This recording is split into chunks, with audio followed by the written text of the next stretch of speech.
B'Shem Hashem Na'aseh V'Natzliach, Shiur Torah. Baruch Hashem, we continue our series, Amazing Questions About God, number 17. Today, if you don't mind, speak a little louder. I have ear infections in both of my ears, so it's a lot of fun. But other than that, Zot Hashem, hopefully Hashem gives us some decent words to say to you guys, so I could do tshuva. And you too.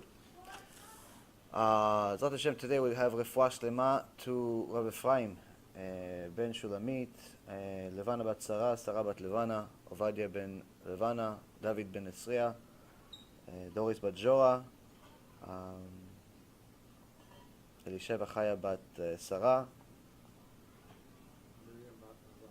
Miriam bat Mazal, Baruch ben Rivka, Zachariah ben Anat. And the Rabbanit's name, what's her name again?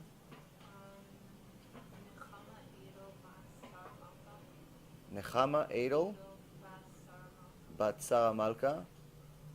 HaKadosh Baruch Hu will give a refuah shlema, refuat hanefesh, refuat haguf. The amount of health crises that are happening today is unbelievable. It seems like we have the best medicine we've ever had, at least most advanced, but yet we have more sick people. I'm not sure whether we have more sick people or it's just that people are surviving sickness for longer, so it seems like it. It just seems like there's a lot of sick people. The Torah is very particular about how to treat certain sickness. When to treat it, how to treat it. You can't just go to anyone to treat it. For example, the Gemara in Masechet Avodah Zarah says there's a debate between two Chachamim. One of the Chachamim is sick, but not sick like he has a cold or ear infection. Sick like he's dying. I believe, if I remember the story correctly, he was bitten by a snake. And he was dying. And he says to the other, he says, listen, there's such and such has a cure. But he's a idol worshiper. Meaning he recruits people to his idolatry. He's a missionary. Recruits them to Christianity. Recruits them to all types of Avodah Zarah. But he's the one that has the cure. Can I just go? I mean, the guy is named in the Gemara, which means that he's able to revive the dead. He's not Chas v'Shalom going to become a missionary Christian. We're not worried about him. But he tells the Chacham, he goes, listen, do the sages allow me to go get a cure to save my life from this person? He's the one that has a cure. And he tells them, no, you have no permission to go. A Chachamim teach us that you're not allowed. We learned from Rabbi Eliezer ben Holkinos, also in the same Gemara, Masechet Avodah Zarah, that you're not even allowed to be within 6 feet of a missionary. You're not even allowed to speak to them. If they speak to you, you have to walk away. Not even allowed to entertain their thought. Kal v'chomer, you're not allowed to go there to get them to treat you. Yeah, but this is a pikuach nefesh. Life risk, pikuach nefesh. Someone's life risk. You're allowed to drive on Shabbat. Not only allowed to drive on Shabbat. If you drive into the hospital, it's mitzvah. If a baby chas v'shalom is sick and you need to cook something for it on fire on Shabbat, it's no questions. It's a mitzvah to make him food. Mitzvah. It's not that it's not a sin. It's a mitzvah. Even if it's with a baby, even if it's only a possibility, because all babies are considered pikuach nefesh. But he tells them, you're an adult, you have no right. Why? It's much more dangerous to take the risk of him stealing your soul than you dying. And he doesn't go and he dies. Dies. Gemara says he dies. And you know what he said to him? Ashrecha, that you died listening to Divrei Chachamim. Ashrecha, you're praiseworthy that you died listening to the sages. It's not that he brought him back to life. He died. He died. There's no like, oh, there's a better end to the story, or no. That's the story. He died. But praiseworthy are you for listening to the Chachamim. Such is the magnitude of Divrei Chachamim, Rabotai. And that's also such is the magnitude of staying away from such people that steal souls for a living, like missionaries and all types of falsehood that's in the world. But nonetheless, there are certain things in the Torah that you wouldn't think are considered pikuach nefesh, but they are. So a standard toothache, for example, the same Gemara talks about it. Standard toothache is not considered pikuach nefesh. One time I had a student, I think I told you guys the story, and he stopped coming to shiurim. I told him, how come you stopped coming to shiurim? He said, I did tshuva already. I keep Shabbat. I said, yeah, Shabbat is not the only thing we talk about. We talk a little bit more than just Shabbat. It's not just a shiur about Shabbat. We talk about a few more things than just Shabbat. Because, no, I did tshuva already. I keep Shabbat. You know, kids go to yeshiva. Everything's okay, whatever. A few minutes later, I see him picking up the phone on Shabbat. We're talking, like walking around, and I see him outside. I see him picking up the phone on Shabbat. I thought you said you keep Shabbat. He goes, yeah, it's a patient. I said, what patient? You're a dentist. He goes, yeah, it's a pikuach nefesh. I'm like, not if it's children. You're a child dentist. You're not even a adult dentist. You take out milk teeth. The teeth are going to come out by themselves anyway. People just want to pay you to expedite the process. You don't learn, you're never going to know. You don't come to shurim, you're never going to know. But, Rabotai, you should know that there is actually a circumstance where the Chachamim say that toothache can be pikuach nefesh. Can be pikuach nefesh. And the reason why is that it can be an infection. It's not by default. But it can be a pikuach nefesh if there's certain things that happen. Rav Mashash, he gave a psak that you're allowed to pull a tooth on Shabbat. Like if you have to extract a tooth, because the tooth is dead or it's too infected or whatever the case is, and you or the dentist or both decided that the best thing to do is to pull the tooth. Now pulling a tooth ordinarily is not allowed on Shabbat for multiple reasons. But he says if it's because there's an infection, there's major pain coming from it, you're allowed to do it on Shabbat. And that's the psak that he had, Rav Mashash. And he says, and anyone that rules otherwise, anyone that says you're not allowed to pull a tooth on Shabbat regardless, meaning no, it doesn't make a difference. What happened? Just suffer the pain until Motzei Shabbat. Or until Sunday. He says, anyone that judges and gives a psak that you're not allowed to pull a tooth on Shabbat regardless of what happens, clearly never had a toothache. Or never had a toothache on Shabbat. Meaning, Rabotai, that sometimes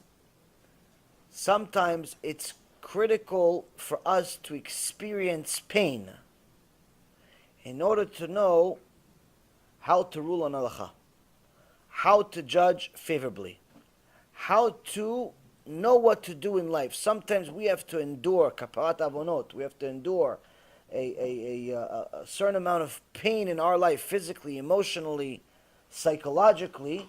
Why? So we know how to deal with things in the future. Now the Gemara tells us many times in Masechet Brachot that the pain that we have comes for multiple reasons. Sometimes because we made sins, sometimes because Hashem is trying to elevate us, sometimes it's to teach us something. 7 reasons I've mentioned in the Gemara. This is one of them, Rabotai. Sometimes we have to actually endure pain so we know what we're dealing with. Sometimes we have to endure pain so we know how to deal with it. You need something? Saf? Huh? You have something?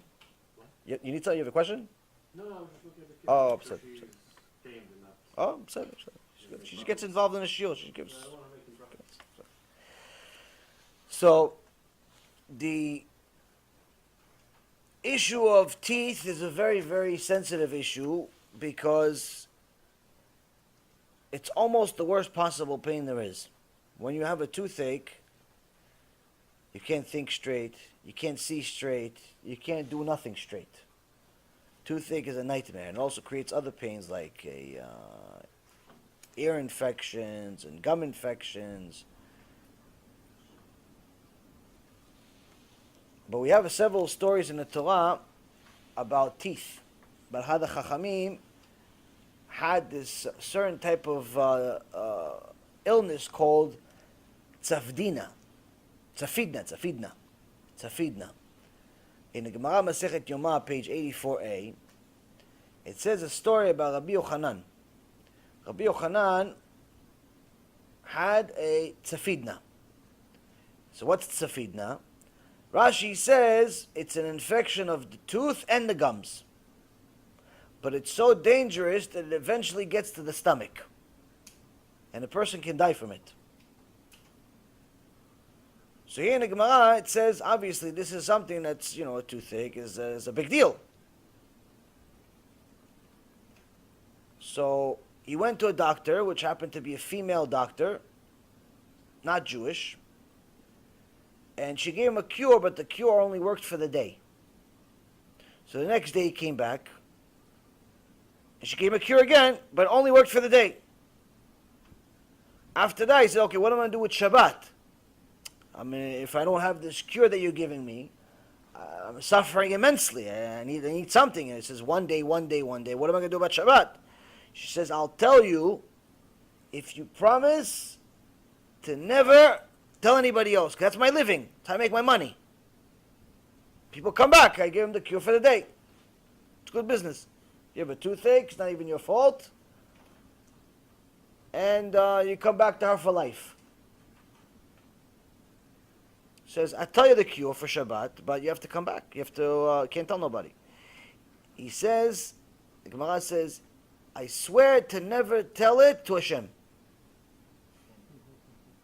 I'm never going to tell Hashem anything he doesn't know. I swear. And that Shabbat, he dafka did a shiur in the Bekneset, telling everybody about the cure. So now the Gemara asks, wait a minute. Didn't he swear? He said, no, look what he swore. He swore not to tell Hashem. Hashem knows everything. Why is tell Hashem? He's not telling Hashem anything. Oh, but aren't we concerned about Chilul Hashem? He said no, he did yes, he promised. He says the psak was, the rule that he made, is that he was not worried that the issue of Chilul Hashem will be an issue here at all, because he knew personally the magnitude of a pain from a toothache. Meaning, it's not because we're not worried of what people think or don't think. It's because we're worried of what people think or don't think, and because we realize that everyone's going to be worried a lot more about a toothache than about what some non-Jewish woman that's trying to torture us is thinking. We're not worried about it saying, oh, he promised not to tell anybody. No, they're going to say, thank you very much, Kvod Harav, you saved all of our lives. We all have toothaches. Meaning that sometimes the Chachamim had to go to endure pain in order for them to know how to judge. Can you imagine that?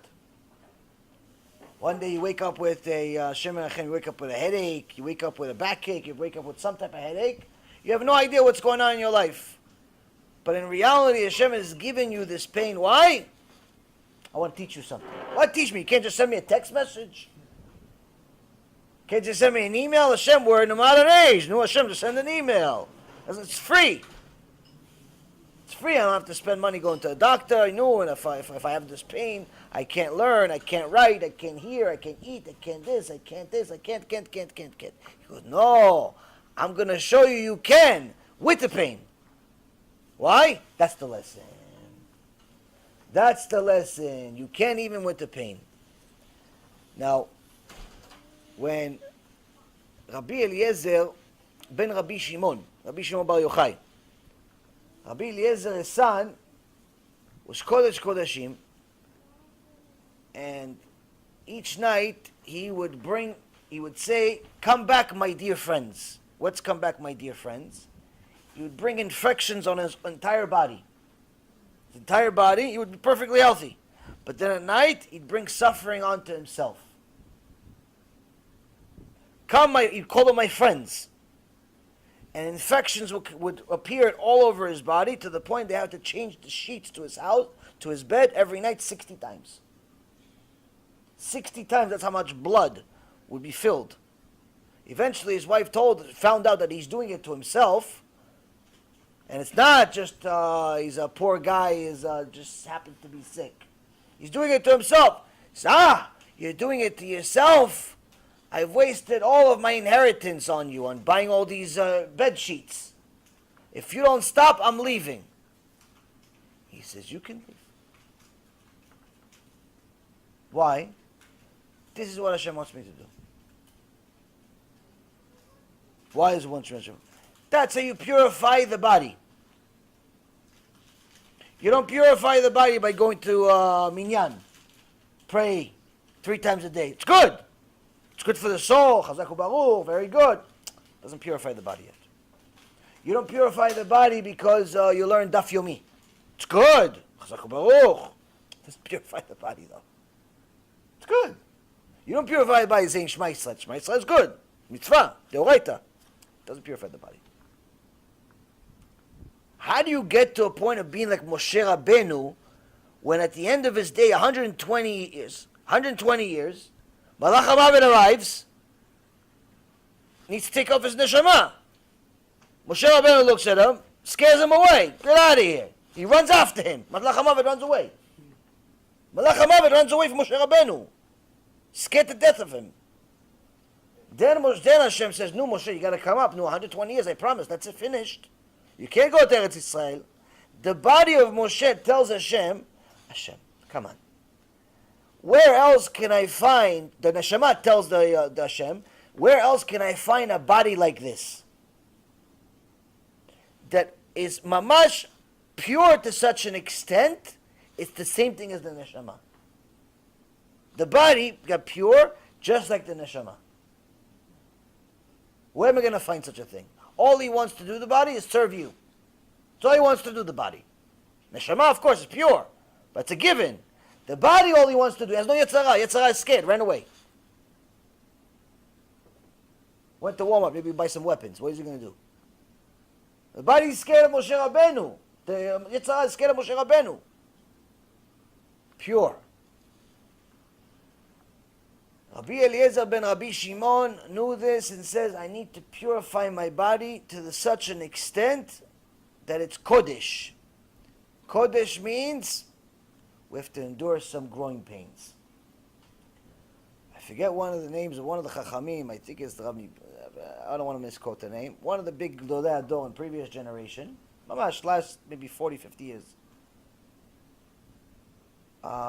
says on his last will and testament type of dog, the things that they write at the end of their life in their books and so on, said, I must apologize. He says, thank you to this, thank you to Hashem, thank you to my wife, thank you to this, thank you to this, and I must apologize to my body for torturing it my whole life. Never feeding it, never letting it sleep, never letting it enjoy itself, never letting it fulfill its desires. I must apologize to my body. I'm sorry for torturing you so much. Why? Ish Kadosh. This is far from us. This is like giving a shiur about Kabbalah. Kabbalah, things are happening in Shamayim. It's far from us. Why? All we want to do is enjoy our body. All we want to do is enjoy this world. Rabbi Eliezer ben Rabbi Shimon, all he did was bring on himself pain. Why? He realized this is how you make yourself holy. I'm not recommending this. This is Rabbi Eliezer ben Rabbi Shimon. I'll get to a point momentarily. After he died, Rabbi HaKadosh, Rabbi Yehuda Nasi, sent a message to his wife, to his widow. He says, I'd like to marry you. Tzadika, Kedosha, her husband died. She's a husband. Who's better, Rabbi HaKadosh? He's tzaddik, tzaddikah. Why not? I know you come from a good family, a husband, kodesh kodeshim. I know. If you want, if you take, I'd love to marry you. He says, you're like sand. You don't go down. She says to Rebbe Kadosh that the entire generation says, if Mashiach came, it's Rebbe Kadosh. Gemara says it.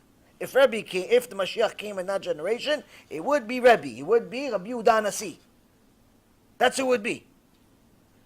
The wife of Rabbi Eliezer, the widow, says to him, I can't downgrade to sand.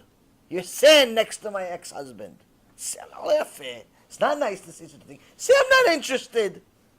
I'm not interested. Like today, no one's interested in anyone. Boys are not interested in girls. Girls are not interested in boys. Everybody wants something they can't have. The 20-year-olds want to marry the 50-year-olds. The 50-year-olds want to marry the 20-year-olds. But nobody wants to marry each other anymore.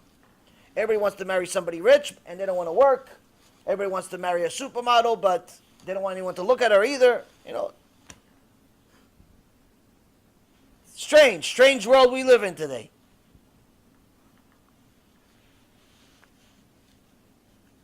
Say, I'm not interested. She's not insulting him, chas v'shalom. She's explaining to him, Musar. What's Musar? You do not get to be Rabbi Eliezer ben Rabbi Shimon without Mesirut Nefesh, without self-sacrifice. The type of Mesirut Nefesh my husband made, that's the only thing I could judge. His Torah and your Torah, I don't know. I wasn't his chavruta. I don't know what Torah he knew, and I don't know what Torah you know. I can't judge that. I'm not a Talmidah Chachama. But I know what he brought on himself, all the pain he brought on himself. I know what kind of self-sacrifice he was willing to do to sanctify his body. Do you have such a thing? Now, the Keilah, the local community, the Gemara says, did not like Rabbi Eliezer. Why? Because his job was he would tell on to the Romans, he would go to the Romans and tell to the Romans about all the Jewish criminals. Sometimes a Jewish criminal stealing from people and doing bad to them, so somebody has to do something. Now sometimes, unfortunately, this is very, very much a reality today. We take the Torah and misinterpret it. We say, no, you can't hurt your brothers. So I'm going to go tell the Goyim about my brother that's made a crime. I can't. We'll solve it in our own community. This, by the way, Rabotai, in most cases, is allowed. But in other cases, it's not only that it's not allowed, it's 100% forbidden. To such an extent that it creates Chilul Hashem. Now, if, let's say, for example, there is a business issue. Landlord wants to get money that they don't deserve. Tenant doesn't want to pay money they owe. One partner wants to buy out the other partner. One partner stole from the other partner. Things like this. Yes, you go to a bet din. You take care of the problem. Jewish bet din. Both parties show up to the bet din. You're obligated to go to bet din. And you solve the problem. Who's right, who's wrong. If you invite someone to a bet din, you invite the person that you have a problem with to a bet din, and they reject the bet din's invitation, they reject it. The community has to put that person on cherem, meaning can't count them on minyan, can't use them as witness for anything. He's a cherem like a mechalel Shabbat. Why? You're going against Jewish law. Meaning, to go to a civil court is only if we have no other option. So if somebody stole from you, and you want to get the money back, you invite him to the bet din. So you solve the problem and pay. Now, if the bet din rules in your favor and he still doesn't want to pay, you have to take that to a court. Now it's in today's age, they change it into the judgment into an arbitration ruling, because the government doesn't accept Jewish law. So they turn it into an arbitration ruling. Long story short, Rabotai, is that in many cases you can deal with within a community. But there are some cases that not only you cannot deal with in the community, it's forbidden. It's asur. But unfortunately, many people are making these mistakes. Many communities are making these mistakes. And this has to do with such things like rape, molestation, pedophilia, all of these sick people that hurt little children, hurt women, hurt people that are, can't defend themselves. These people, there's nothing for the community to do. Why? Because the only punishment for a community is something we can't do. The only punishment the Torah says that you do with such people is you kill them. Now, we're not allowed to kill them. So what do you have to do? You have to take them to the cops. You have to take them to the government.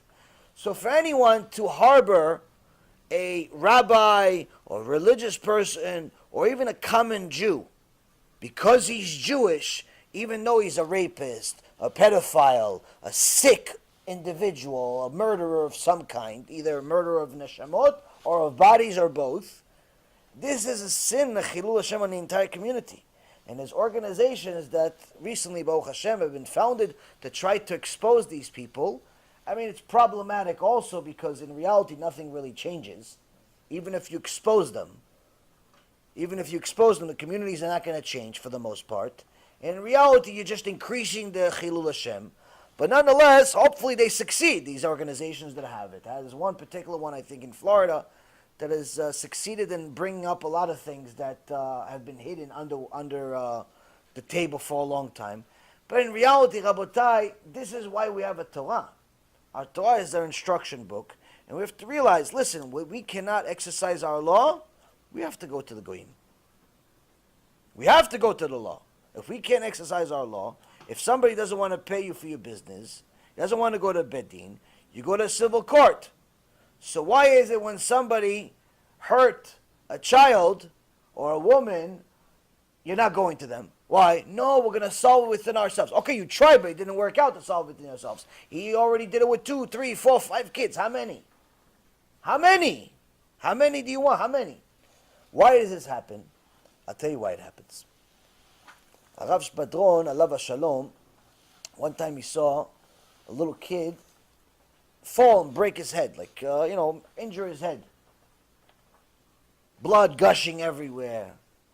So Shpadron ran over there to help the kid, put something to cover him and so on, and he started, taking the kid back to his house. Where do you live? Little kid. Where do you live? Took the kid. And as he was coming, this older lady was saying, don't worry, Kvod Harav, everything's okay, Baruch Hashem. He's still young, he's still healthy. I fell when I was young. Hashem protected me. Hashem took care of us, no worries. Now as he gets closer and closer, the older woman sees who the boy is. Says, Moshe! And she starts screaming and yelling, no, Moshe, what happened to you? Hashem Achem. She starts hitting ourselves like the old, Moroccan and Tripoli women do. In the old days, they used to hit themselves because of nervousness. What happened? No, Chas v'shalom, Hashem, why'd you do this to us? Wait a minute. Now everybody else came. All the neighborhood came to, no, don't worry. We fell when we were kids. Hashem will take care of him. It's okay. What happened? What changed in the story, Rav Shpadron says? What changed in the story? All that changed in the story is that when it became your Moshe, you cared. Until then, you pretended to be a tzadikah. Until then, you pretended like you have emunah in Hashem. Everybody has emunah in Hashem for other people's business. Somebody doesn't have any money, he asks you for a loan. Nah, don't worry, Hashem will take care of you. You don't need money from me. Hashem will take care of you. Trust Hashem. I'm not giving you the money, not because I want to give you the money. I'm not giving you the money because I believe Hashem is going to take care of you. It's a bigger miracle for you. I'm doing you a favor. I'm doing you a favor by not lending you the money. I'm doing you a favor by not helping you out. The kids are starving for 3 days, they haven't eaten. I'm doing you a favor. Why? Hashem's trying to show you something. I don't want to ruin it. All of a sudden, you're tzaddik. Shlomo Alav HaKatuv Omer, Shlomo Melech says, Al tiyeh tzaddik arbe. Don't be overly righteous. Meaning, righteous on somebody else's cheshbon, somebody else's accounting. Be righteous with your own stuff, not with their stuff. But Rabotai, unfortunately, we are always righteous with everybody else. We're always righteous with everybody else. People send me emails all the time, messages all the time. I don't know, how can you stand it? You know, the Jewish people are so secular, and this, they're going against Hashem, and the files of complaints against Am Yisrael. And say, oh, so what, your whole family's religious? Everybody in your family is religious? No, you don't know anybody, nobody in your family? Everybody's Rabbi Shimon Bar Yochai, Rabbi Eliezer ben Hokino, everybody? He goes, no, I'm the only one. I'm like, oh, so why don't you tell them? I don't want, it's uncomfortable, it's my family, it's this. I'm like, wow, but Am Yisrael is sinners, and they're Rashaim, and Hashem's going to punish them. How come you don't say that to them, to your family? How come you don't say Reshaim, all the stuff that you're saying about your family? How come? How come it's only about everybody else? How can you stand it? How can you this? How can you that? Everybody else. Why? It doesn't hurt. It's not your Moishele. As soon as it becomes your Moishele, all of a sudden the cheshbon changes. And that, Rabotai, is one of the deepest problems we have in the world today. If it's not our Moishele, we care less. Care less. I tell people, do Kiruv. Somebody else will do it. Somebody else will donate. Somebody else will arrange the lecture. Somebody else will get the people. Somebody else will speak. Somebody else will study. Somebody else will do everything. I got my own problems to deal with. Until your brother comes home with a non-Jew and like, oh, Kvod Harav, you got to save him. You got to save him, Kvod Harav. What save him? And wedding is tomorrow. What save him? You should have told me 3 years ago when you started dating her. What save him? What do you want me to do exactly? You think I'm Moshe Rabbeinu? Even Moshe Rabbeinu can't do nothing right now. It's 3 years later. What are you going to do? What do you think? What's? How come you only started caring when it's your Moishele? That's the problem. We only care when it's our Moishele. So, Rabbi Yehuda Nasi saw that Rabbi Eliezer ben Rabbi Shimon was Kodesh Kodeshim. But when did he see it clearly? Since the community did not like Rabbi Eliezer, he wanted to find out why. Why they didn't like him? Because he would tell on the Reshaim to Romans. Somebody is hurting little kids. He tells the Romans why. They're the cops. They have the law. They have the knives. They have the swords. They have the power. Go tell them. Why? Because the Jewish people didn't want to, fulfill the law, or they didn't have the strength to do it. So he would ask, listen, this guy is, even though he's a Jew, he's hurting other Jews. We must do something.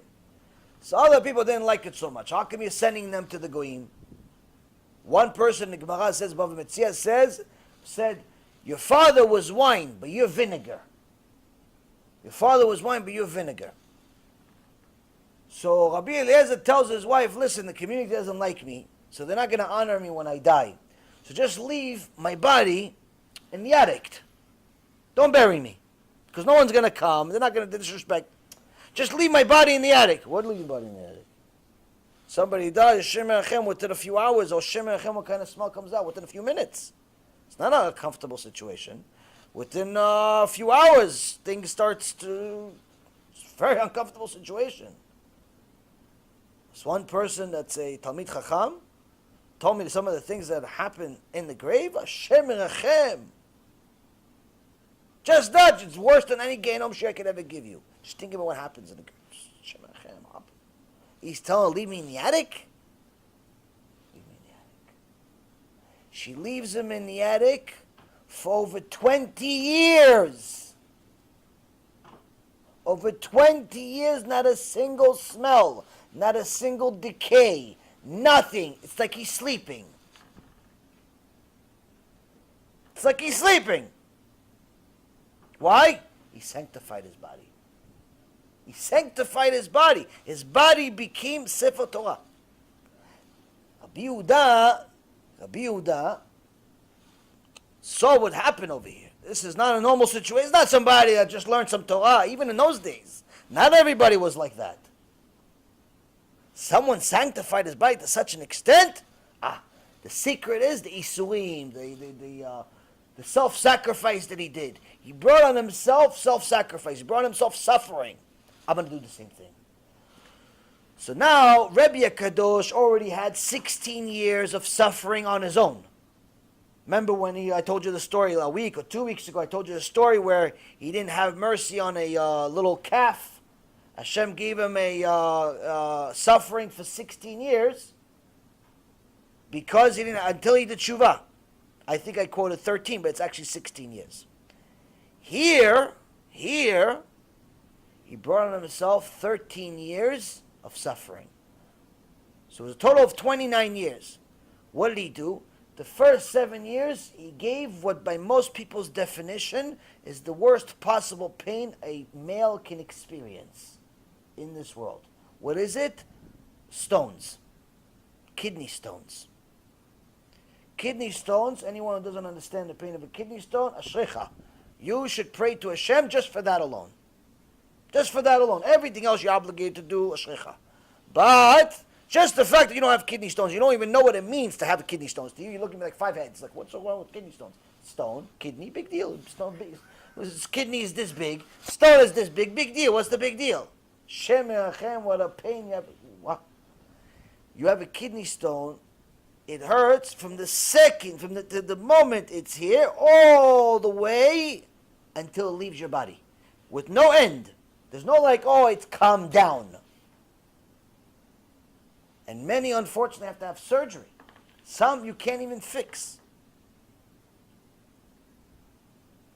He brought on himself kidney stones where every single trickle that came out, every little urine, a little bit of, one drop, hurt to such an extent that he had to scream at the top of his lungs. Again, they hurt him in the ocean for 7 years. The other 6 years, toothache. What toothache? What toothache? What's it called? No, I told you guys. Tzafidna. He brought on himself 7 years of tzafidna. Special toothache with the tooth and the gums. Why? To sanctify your body, you have to go through suffering. Now, why? Why do you have to go through suffering? Because sometimes the only way you're going to understand is when it's your moishale. Sometimes the only way you're going to understand how to rule favorably in Am Yisrael's favor is when you feel their pain. Now, you probably read this several times in the book of Exodus, when we're introduced to Moshe Rabbeinu. Moshe Rabbeinu, little baby, cute little baby, they put him in a basket. Batya, Bat Paro, a Rasha, she saves him. Why is she called Batya? She decided that instead of being Bat Paro, the daughter of Paro, she wants to be daughter of God. She started making fun of her father, saying, what are you? You made yourself into an idol. You Rasha. Going to God. Yeah, but you're going to become one of the slaves. No matter. She became the daughter of God. God gave her the name. Batya. Ya means the name of Hashem. Because of that, when she went to the ceremony of going into the mikveh, Hashem told her, go to the mikveh, go to the dip in the ocean, go dip in the Nile River. As a present, he gave her Moshe Rabbeinu. She said Moshe Rabbeinu. And then it says, Rabotai, Vayigdal Moshe. What does it mean, Vayigdal Moshe? Moshe got bigger. Well, we really need the Torah to tell us that he got bigger. Everybody gets bigger. How come it doesn't say Vayigdal Yitzchak, Vayigdal Yaakov, Vayigdal Avraham? We have stories of Avraham Avinu being a little baby. It doesn't say Vayigdal Avraham and he's a big baby and he's an adult now. It doesn't say Yitzchak went from nothing to something. It doesn't say Vayigdal. How come it says Vayigdal Moshe? I heard this originally from Rav Nissim again, alav shalom. It's something extraordinary. In reality, the Chachamim tell us, Vayigdal Moshe does not mean that he increased size, increased age. That's a given. It's a kal vachomer. Torah is not trying to tell you that. He started taking notice of his brothers and sisters' pain. He saw Am Yisrael's pain. He couldn't take it. And he said, it's time for me to do something. It's time for me to do something to save Am Yisrael. Why? The suffering. His pain became the same as their pain. When he saw the Egyptian trying to kill a Jew, he didn't kill the Egyptian because this was the only mishap that happened. He actually felt the Jew's pain. When he decided that this, I'm going to go do that, I'm going to go save, I'm going to put my life on the line, he goes sit with Saddam Hussein, with Paro over there, in the castle, doing nothing all day. What's the problem? No, can't do it. Why? My brothers are in pain. My brothers are in pain, I can't do it. Vayigdal Moshe means he started feeling their pain, and he decided, it's time for me to do kiruv. It's time for me to do something. It's time for me to save them. How? Put my life on the line. Put my life on the line. So the Chachamim ask a question. How come Hashem didn't bring him sooner? We're in Egypt for 210 years. 86 out of those 10 years were avodat parech, meaning work with no results. What does it mean, work with no results? The Chachamim explained to us that the Egyptians were so evil, all they want to do is crush our morale. How do you crush somebody's morale? You give them no results. They build something, the Egyptians destroy it. So even the joy of saying, you know what, I didn't get paid for building the bridge, but at least I can tell my son, hey, you see that bridge? I built it. Yeah, but Abba, we can't pay rent. Yeah, but I built a bridge. Yeah, but Abba, I haven't eaten in 3 days. But aren't you proud of your Abba for building that bridge? One day you're going to build that bridge. No, Abba, I'm going to get a different job. They're going to pay me in my job. No, son, they're not. It's the same Egyptians. I'm telling you your future, but at least you have something to be proud of. You build a bridge. Even this, the Egyptians, Imach Shema B'zicham, didn't want us to have. Even this. Avodat parach, meaning you work with no bracha. A lot of people today work with no bracha. People go to work, but they feel they never have any money. You ever meet some of those people? People go to work. They wake up, they go to work. They go to sleep, they go to work. There's a never ending of work. Even they wake up in the morning like I used to. I used to wake up already tired. Woke up from sleep tired. Why? I felt like I was working the whole night. You go to work, you make whatever you make, you never have any money. How do you never have any money? You made $1 million last year. You don't have any money. You made $70,000 last year. How do you don't have any money? There are people in the world that live off of nothing. How can you not survive with 70,000, 50,000, 30,000? How come you can't survive? How come you don't have any money ever? People will say, yeah, I'm always short. I'm like, what do you do? Oh, I'm a such and such. I'm like, oh, they don't pay you? No, but we make, Baruch Hashem, make 70,000 a year, 60,000 a year. So how come you don't have any money? No, we have, but I need to put some money on the side, and I need to manage my portfolio, and such and such. Of course, you have, you're just cheap.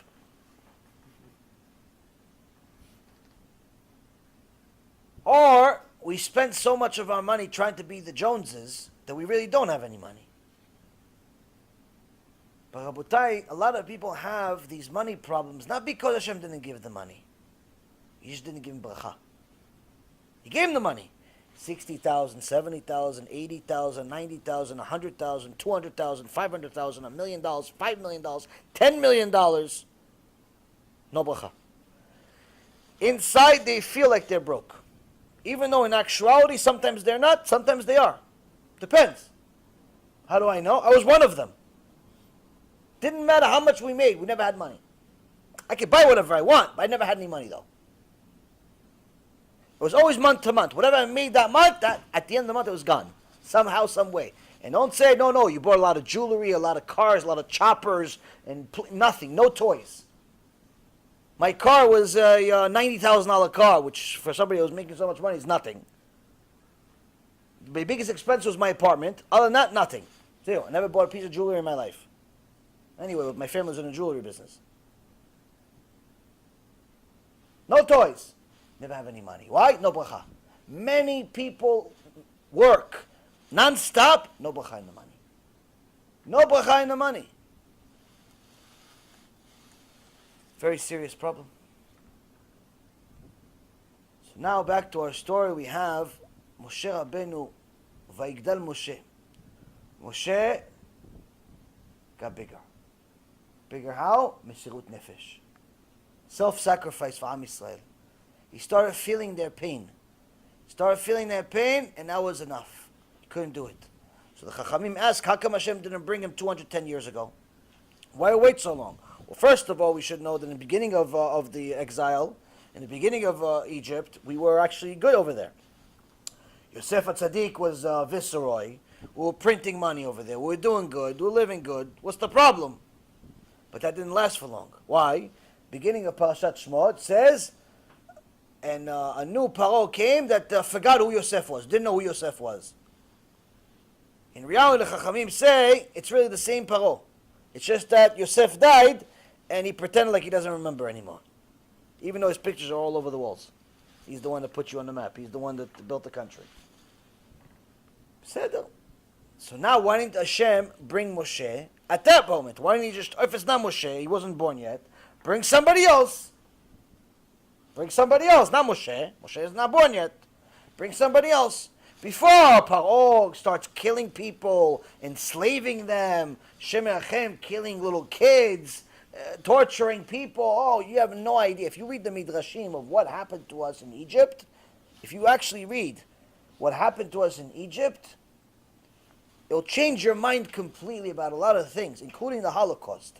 Of course, the Holocaust was a disaster of disasters, but only modern. In comparison to what happened in Egypt, can't compare. I'm serious, you can't compare. It was much worse in Egypt. Much more people died. Many, many more people died in Egypt. Much gruesome. I mean, you can't compare. Obviously, this is something we remember as even survivors that we know and so on and so forth. But the point is, Rabotai, many people don't know and don't realize how horrible Egypt really was. So the question again, why didn't Hashem bring Moshe sooner? Or somebody like Moshe? You know what the answer is? The answer is sickening, actually. And the reason why is because we have the Torah for 3,300 years, and we still haven't learned anything. What's the answer? Nobody stepped up. Until Moshe Rabbeinu stepped up 210 years after we were in Egypt, no one stepped up and said, I want to save Am Yisrael. No one stepped up. No one stepped up. That's the reason. That's why Hashem did not bring Moshe. That's why Hashem did not bring anyone. Because no one said, okay, I'm going to put my life on the line to go save Am Yisrael. Everyone has you. No, my parents, and my job, and my girlfriend, and my boyfriend, and I don't have any money, I don't have any time, and I have to learn myself, and I have to go write a book, and everybody's excuses of why they can't do the same thing we have today.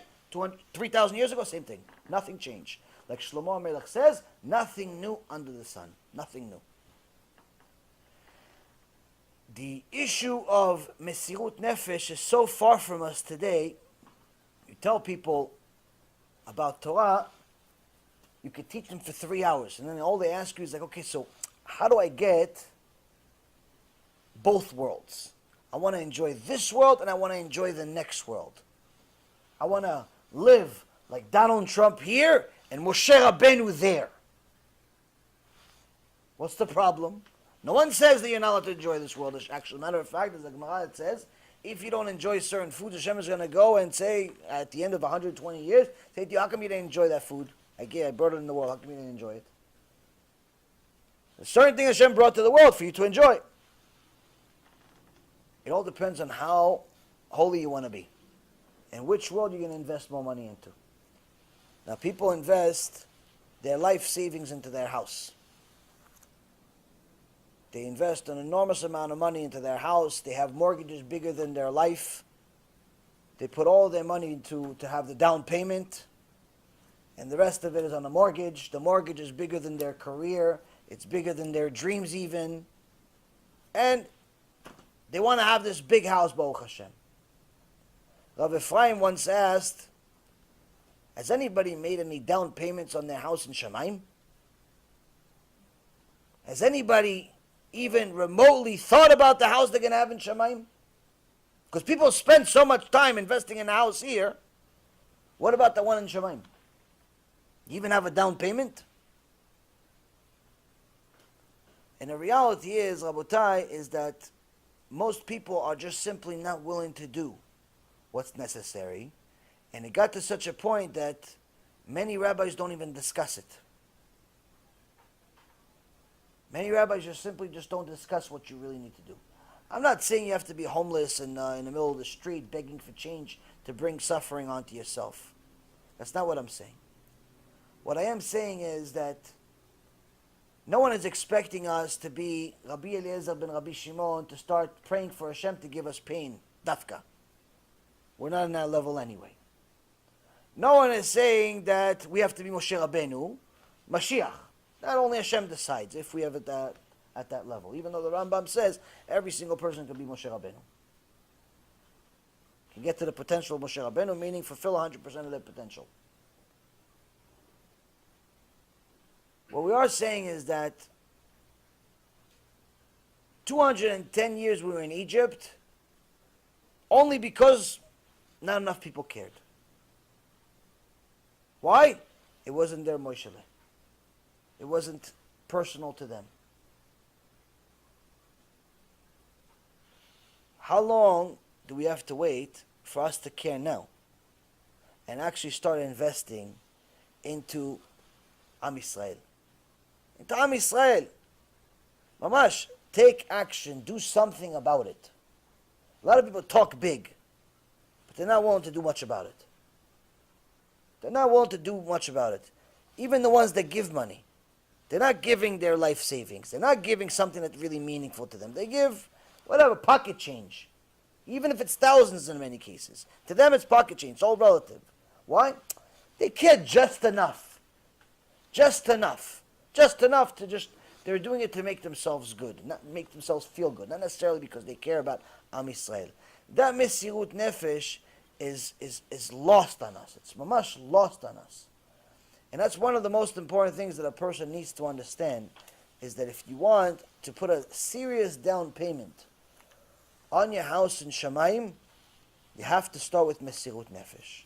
You have to start with making yourself uncomfortable for the sake of Am Yisrael.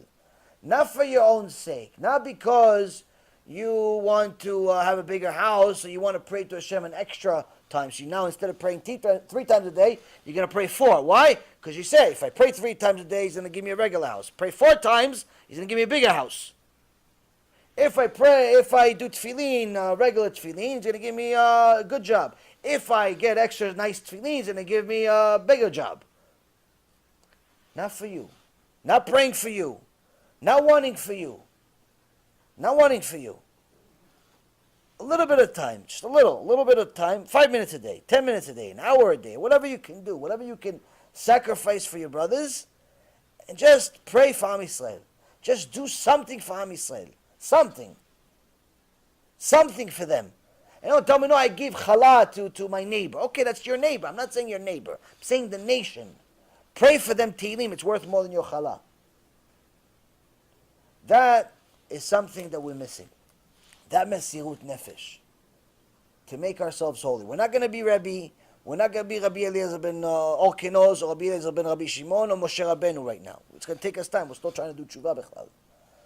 But to pray a little bit for Am Yisrael, to do something for Am Yisrael, to do something to save them before this exile gets uglier and uglier and the sicknesses get worse and worse and the punishments get worse and worse and all the kaparat avonot that are growing around us start getting closer to home. Don't wait for it to be your moishele, is what I'm trying to tell you. Don't wait for it to be your moishele. That's really the cure. That's the cure for you. That's the cure for me. That's the cure for the nation. The rest of it is additives. The rest of it is extra stuff that you should do. But in reality, Rabotai, this is the one major ingredient that even the lefty liberals would agree with. Only thing we disagree on is how to do it. They think that by just donating a bunch of money to dolphins and elephants and sending people to trips is solving the Jewish crisis. The reality speaks otherwise. With all of the trips to Israel that the former hedge fund manager Michael Steinhardt funded, who's an atheist by himself, by the way, with the Aliyot, he funded who knows how many people taking trips, young kids taking their first trip to Israel, even though he himself, in the name of religion, but he himself is an atheist. I read in his, I met him once, first of all, and I read in his book. I think it's called No Bull or something like that. Very smart in finance, very stupid in life. but he likes Jewish tradition because he grew up among, he grew up among religious people. But those trips, Rabotai, it's very nice to go and take a trip to Israel, hang out, see the mountains. It's nice. It's not going to save Am Yisrael. If anything, it's destroying more souls than helping them. It's nice. It's not going to save anybody. It's going to destroy more people. All of these community-funded trips of how they take people on trips. Let's go as a community to a trip to Israel and see Jerusalem and see this and see that. That's all nice. It's not going to save Am Yisrael. All these Hanukkah parties and Purim parties and all these different types of parties, they're all nice. They're not saving anybody, though. Mashiach is not coming because that trip happened. Rabotai, it's time for each and every single person to start thinking big. Start thinking, what if Moshe Rabbeinu never came? The suffering would continue. What if today it's your job, not forever, but just for today. Today your job is you be Moshe Rabbeinu today. Tomorrow somebody else is going to take the role. But today you be. This week you be. Today you sacrifice yourself for Am Yisrael. How? Whatever it is that you think is good for Am Yisrael. Obviously in accordance with the Torah. And that's one of the things that we're missing. And the reason why is because Mesiut Nefesh, self-sacrifice in this generation is gone. It's something that we think is it's not for us. We don't want it. We want to enjoy this world. I'm not saying for you to suffer, but I am telling you that you have to do something for the nation. Any questions?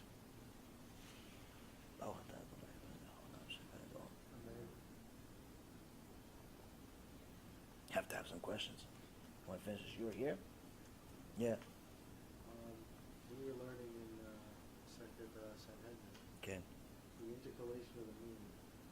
I was curious as to why that's conducted by the lower court, the 3 judges, as opposed to the great Sanhedrin, the 7.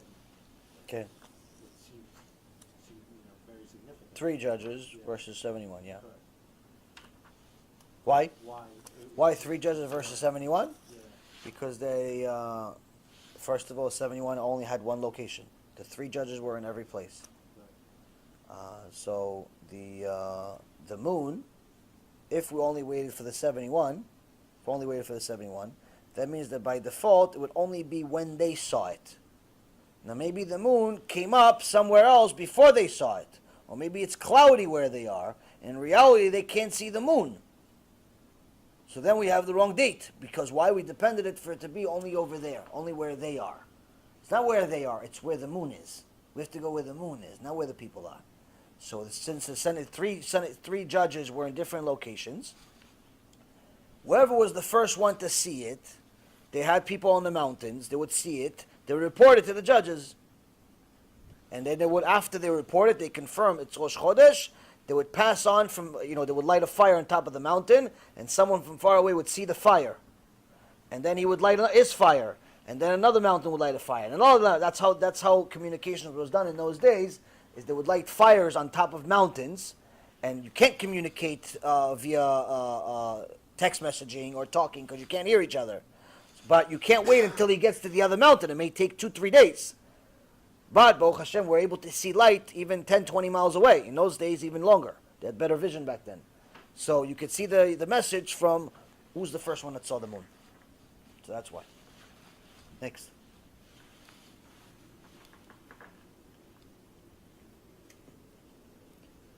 You guys know the rest of the Torah? That's it, we're finished. What time is it now? Still early, I think. Oh yeah, I have a question. Go ahead. So I read something about that God told us how the Kohanim were going to be, I don't know if the word is sanctified or anointed. Ken. Judgment is said for all generations. Ken. So why isn't the Kohanim anointed that same way in this generation? Or are there any? Yeah. What happened to that? Okay, so the And it's not being done, I guess. no, well, it is and it isn't. It is and it isn't. The part that is that if you go to Sephardic shuls all over the United States, and both Sephardic and most Ashkenazi shuls in Israel, you'll see that every day during Amidah, the Amidah prayer, which is we do 3 times a day, during the Amidah of the morning and during the Amidah of the afternoon, the Mincha, there's Birkat Kohanim, which is when the Kohanim, there's whoever's a Kohen, which doesn't necessarily mean that their last name is Cohen. It could be Singer even. They just know that they come from the lineage of Cohen. And they go to the front, and they when the Chazan repeats the prayer, they goes over the Amidah again. The Kohanim are in front, and they do a blessing that Moshe Rabbeinu told Aaron, and Aaron told the people to bless the people. When Hashem said bless the people, this was specific words that they used, and the Kohanim cover themselves with talit, and it's a very, very beautiful ceremony, especially if you're able to go to the Kotel, the Western Wall in Israel, during Yomim Noraim, during the high holidays. The Birkat Kohanim at that point is hundreds and hundreds of people, thousands even of people, covering themselves and so on. It's a very, very beautiful thing. So that Birkat Kohanim we do daily. In the United States, there's a minhag that Ashkenazi communities, most of them, if not all of them, but most of them have this minhag that they're not going to do Birkat Kohanim unless it's twice a year. Twice a year, which is Yom Kippur, and I believe in Sukkot. Sukkot or Sukkot, I think it is. Twice a year, the Ashkenazis do Birkat Kohanim. Other than that, they don't do it the rest of the year. The Sephardis in America, as well as all over the world, do it throughout every day of the year. And in Israel, many Ashkenazim also do the same thing as the Sephardim. And that's why some of the Chachamim that come, the Ashkenazi Chachamim, that come from Israel to the United States, even if they're Ashkenazi, they pray with the Sephardim. Why? They want to go and be part of the Birkat Kohanim. It has a lot of very, very mystical and very magical things that you get if the Kohen is righteous and it's a good one. You get a lot of amazing things with Birkat Kohanim. So on that end, the same blessing that Aaron HaKohen fulfilled in Bet HaMikdash, we have. Aaron HaKohen fulfilled in the tabernacle in the desert, we have. Same thing we did in Bet HaMikdash, we have. Now, as far as the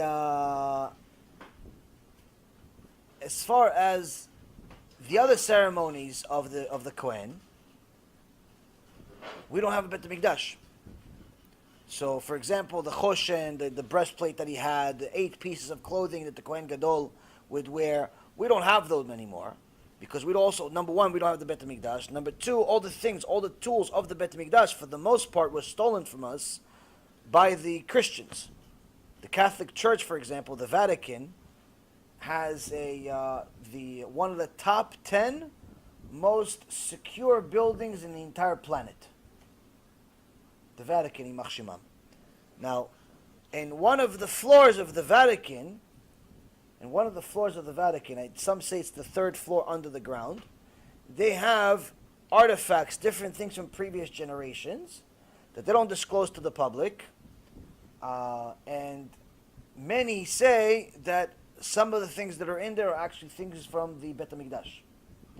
And there's at least one eyewitness that's alive today, that said he saw it with his own eyes. He saw with his own eyes. They have the menorah and a few other things from the Bet HaMikdash. So as far as using, even if we had it, there's nothing we can do with it. We don't have a Bet HaMikdash. The other duties of the Kohanim was to purify the people. To purify the people, number one, you needed a red cow. You need a red cow, and you also need the holy water. Again, Bet HaMikdash. So most of the things of the Kohanim we can't do anyway. As far as blessings of the Kohanim we can do, which we do. So in essence, whatever is relevant to us, we do. Whatever's not relevant to us, we can't do. It's not even a matter of we don't do, we can't do. So technically, right now, we're obligated to fulfill all of the mitzvot of the Bet HaMikdash. Right now, all of us are obligated to do everything that we would do in a Bet HaMikdash. So why are we not doing it? Because we don't have a Bet HaMikdash. So we're considered anusim. Anusim meaning it's beyond your control. Meaning if today, B'ezrat Hashem, next morning, Hashem builds a Bet HaMikdash, He brings it from Shamayim, like the Nevi'im say, He's going to bring a ready-made Bet HaMikdash. You don't need to build anything. A ready-made Bet HaMikdash is going to come down from Shamayim, and from that moment on, we have to go bring the sacrifices and do everything at the Bet HaMikdash. Doesn't matter that you have work tomorrow, or you don't have enough money. All those things don't make a difference. You have to go to Bet HaMikdash. You have to do korbanot. Why? You're full of sins, like me. Maybe better than me, but I have some sins. I have to go to Bet HaMikdash twice, probably. The point is we have to go to Bet HaMikdash. Why? We have to do kaparat avonot, all the kaparot we have to do for all the sins we made and so on and so forth. Plus, the Kohen has to purify us. So with the red cow, they have to take the red cow, they have to slaughter it, and they have to burn it. They have to combine it with the holy water and a certain type of plant together, and the Kohen has to purify us. And then somebody has to purify him after he's finished. That's one of the secrets of the red cow that Shlomo HaMelech never understood, of how the one that purifies the people himself becomes impure. That's what Shlomo HaMelech says. This law I don't understand. Everything else I understand. The law of the red cow I don't understand. If the pure is making pure, I understand. If the impure is making impure, I understand. But the pure is making the impure pure, I understand. But why does the pure that's making the impure pure become impure himself? It's not that he started impure. He becomes impure through the purification. Shlomo HaMelech says, I don't understand. This is beyond me. I don't understand. Yeah. Wouldn't it just be like transferring energy? It sounds like something like that. Meaning? That all the impurities go to this cow now. Like transferring energy. Can, but it doesn't make sense for the one that's actually making other people pure, for him to become impure, because it's going to the cow. It's not going to. If let's say what you're saying, he's making everyone pure, and it's the cow that's in essence the sacrifice for the people, then it should go to the cow, not him. Because the same water he's using, he's sprinkling it on us. So the same water goes on us, and we become pure. So in essence, the water is a purifier, but for him that he's sprinkling it, it's making him impure. So this is something that's beyond the norm. This is something that there's no rational explanation for it, because it's not supposed to be. This is simply because God said so. That's the real reason. Next question.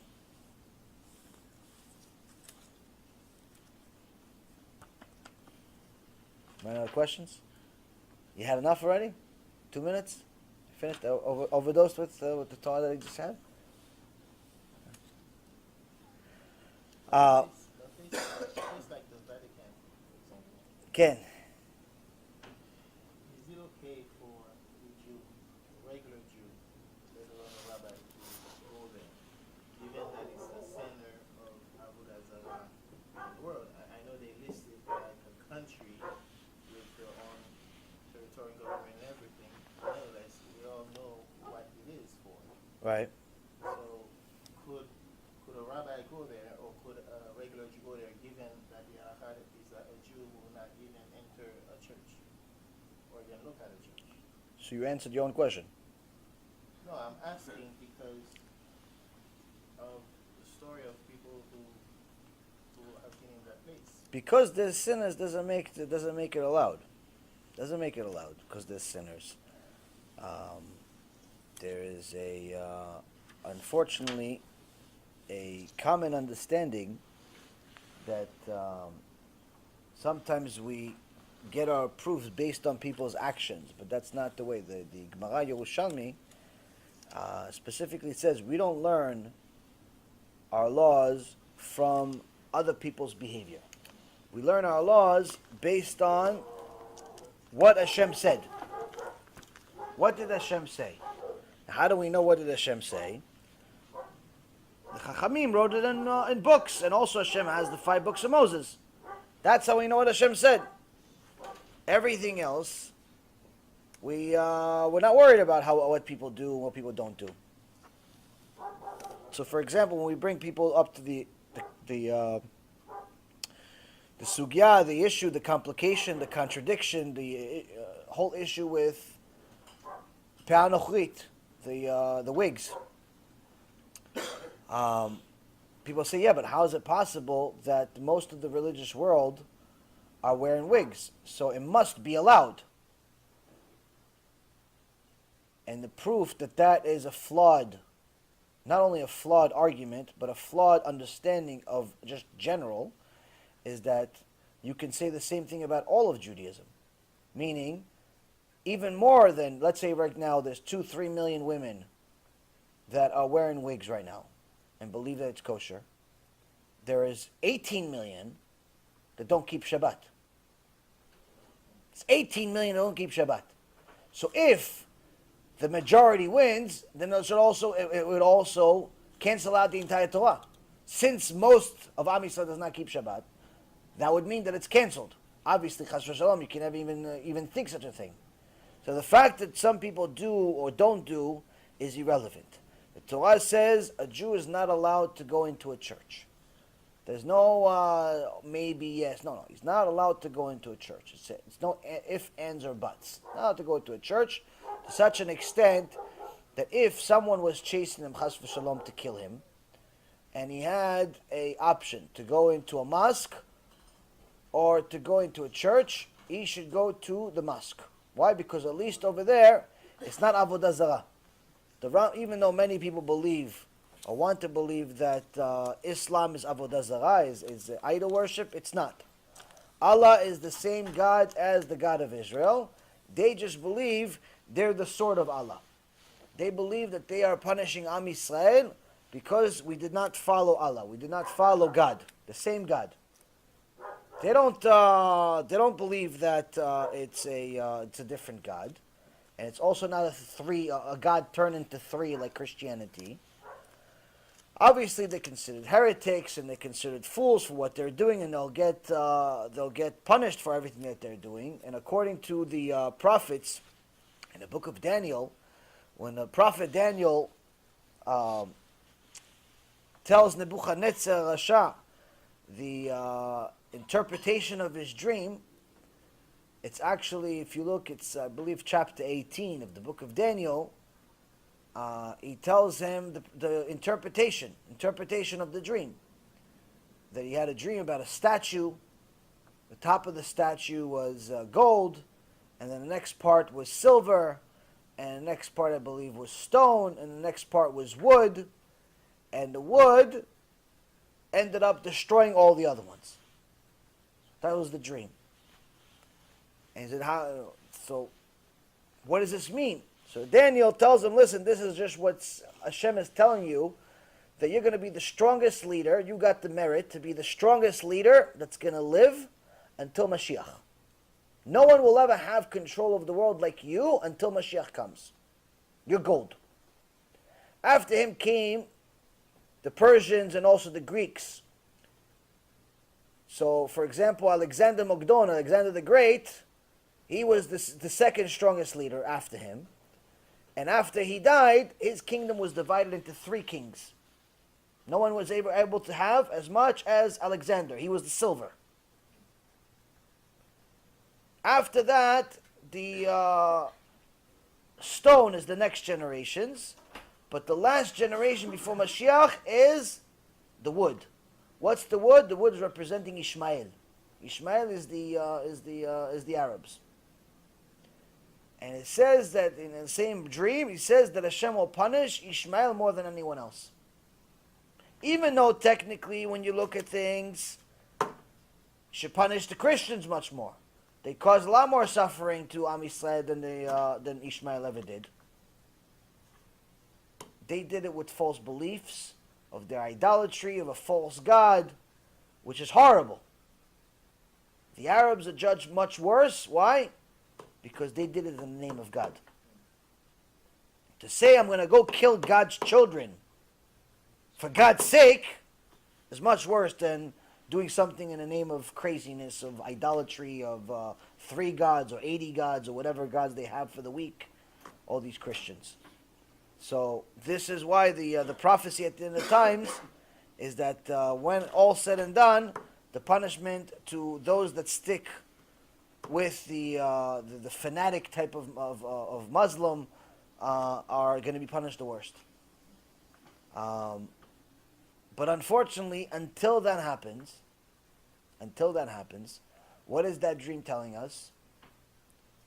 They're part of that statue, meaning they're going to rule. Rule under under Muslim leadership. I mean, I don't know if it's competing with Gehenom. And that's, unfortunately, this was all like a dream. 1400 years ago, when the Muslim belief was born, no one even thought such a thing. 100 years ago, no one thought such a thing. 50 years ago, no one thought such a thing. 50 years ago, no one thought such a thing. It's impossible. What are these Muslims? What do they have? Camels? What do they have?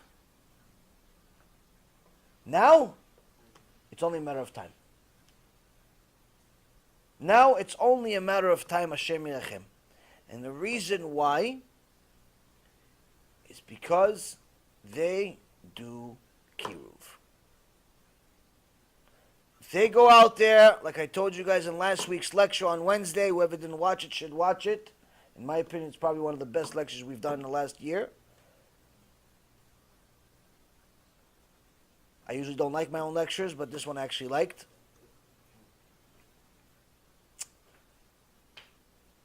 They do Kiruv. They call it Dawah. And Dawah is not like Kiruv that's a undercover. Dawah is in your face. Dawah is happening everywhere. Tzvi Yechezkeli Sheikhye is a Baal Tshuva journalist. I told you, I think, a couple of stories about him in the past. He, for the last 20 years, has gone into the Arab world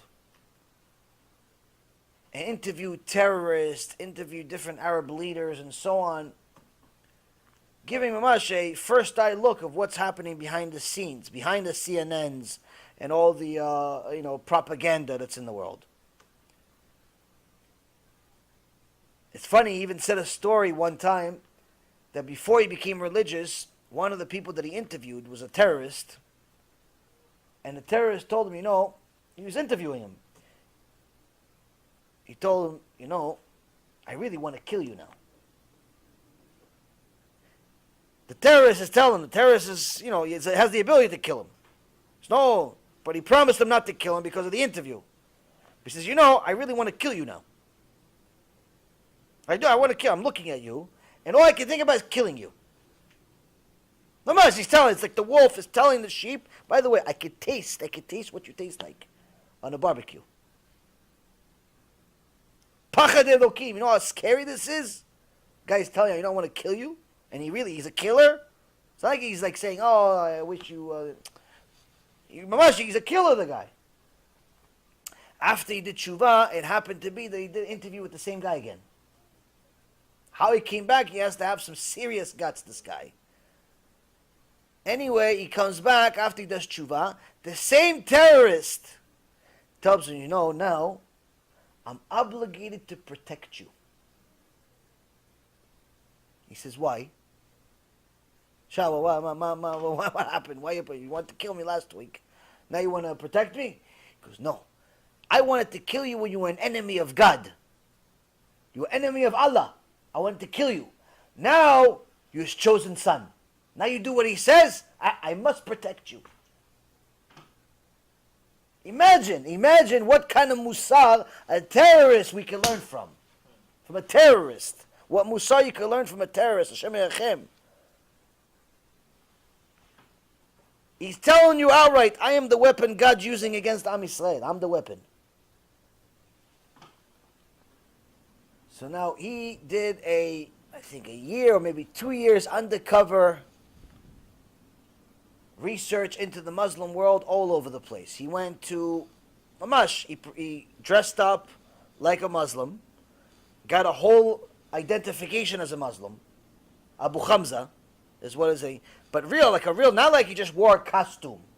Like Mamash, identification, passport, website, business, everything. Like a real identification. Like what you see in the movies, but real identification. And he went and infiltrated the Muslim world in Syria, in Turkey, in Germany, in the United States, in France, in Israel. And he went in, and it's all undercover. It's all camera. It's all under tape. It's unbelievable what kind of work he did.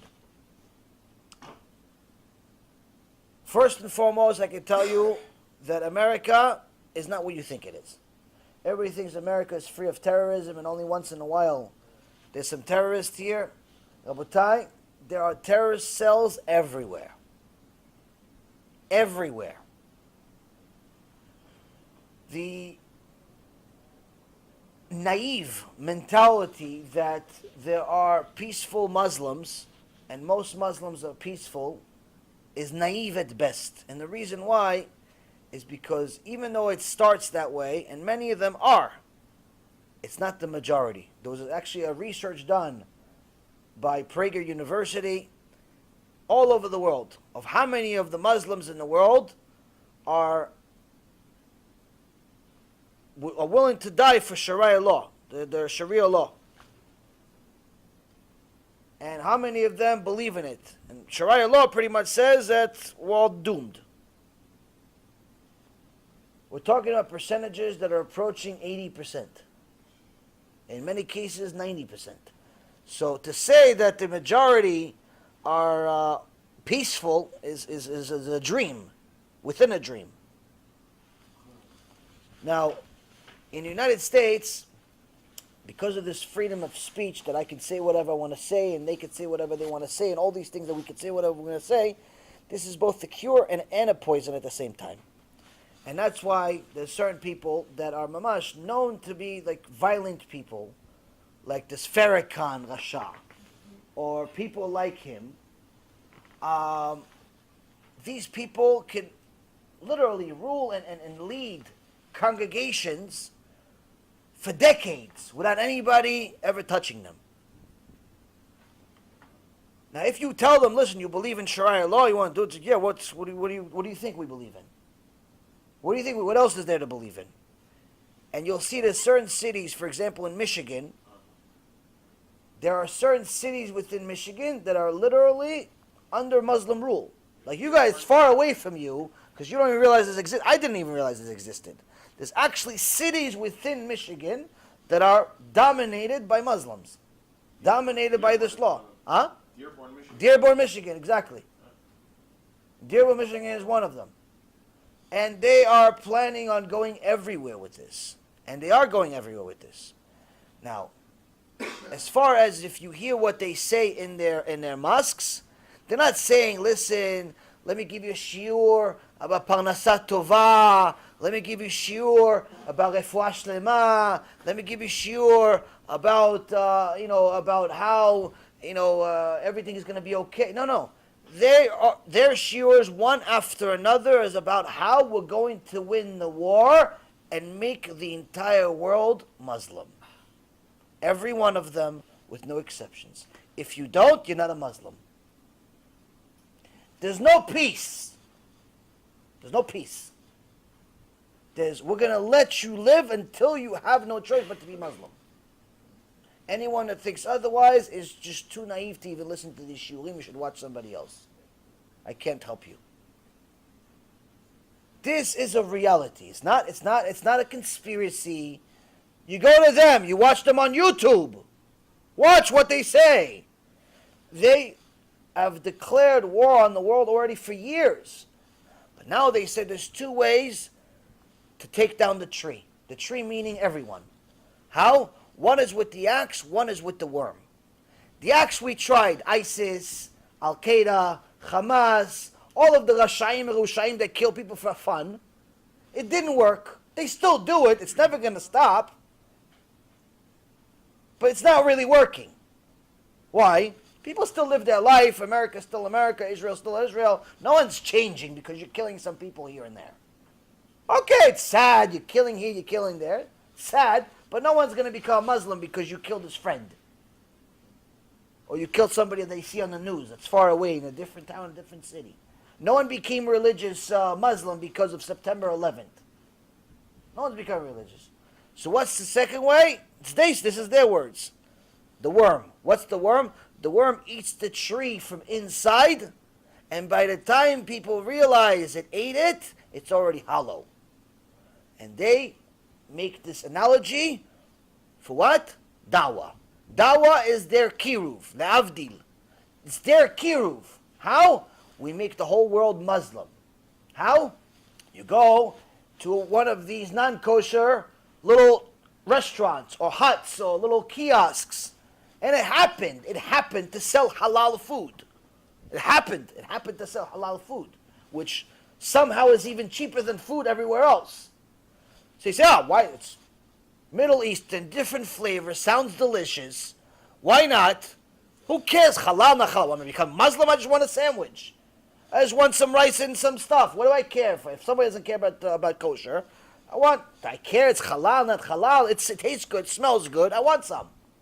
You have a few bites. Oh, it's good. You start going every day.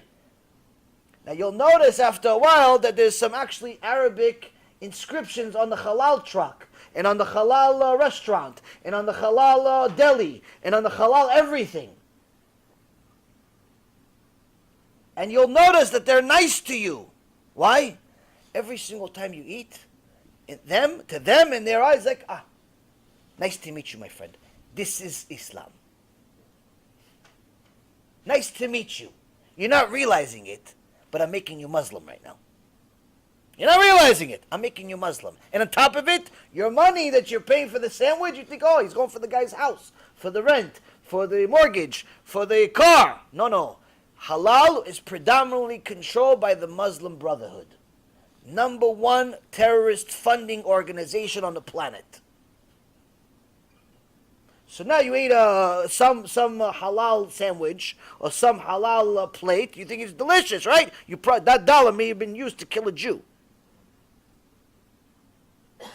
Oh, how much tshuva we have to do.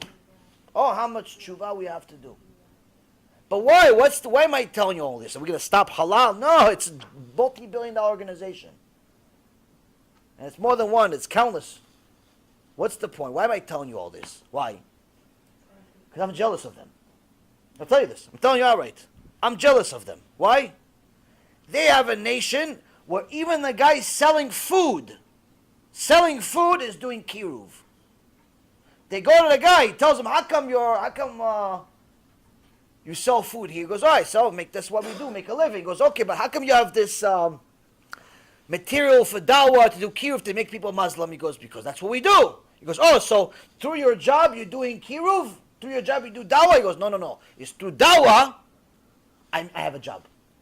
Meaning my number one reason for being here is for dawah. It's not for food. It's not to make money.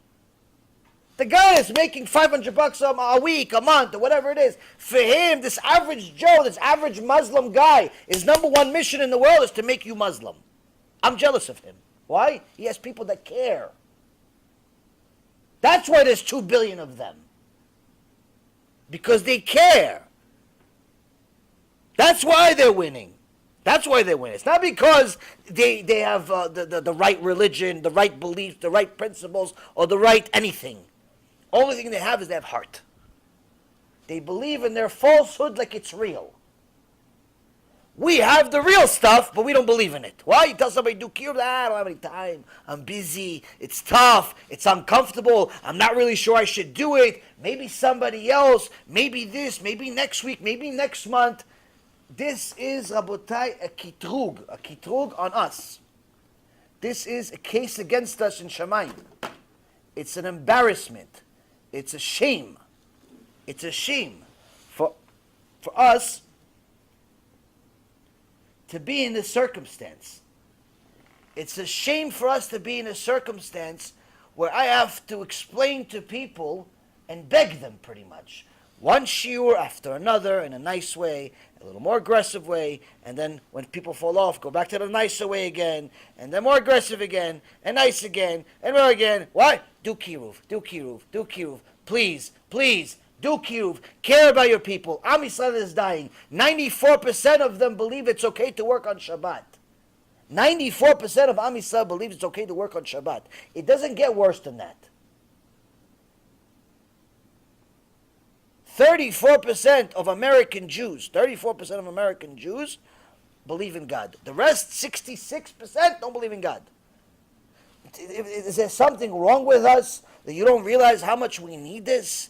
What do you want me to start crying to you?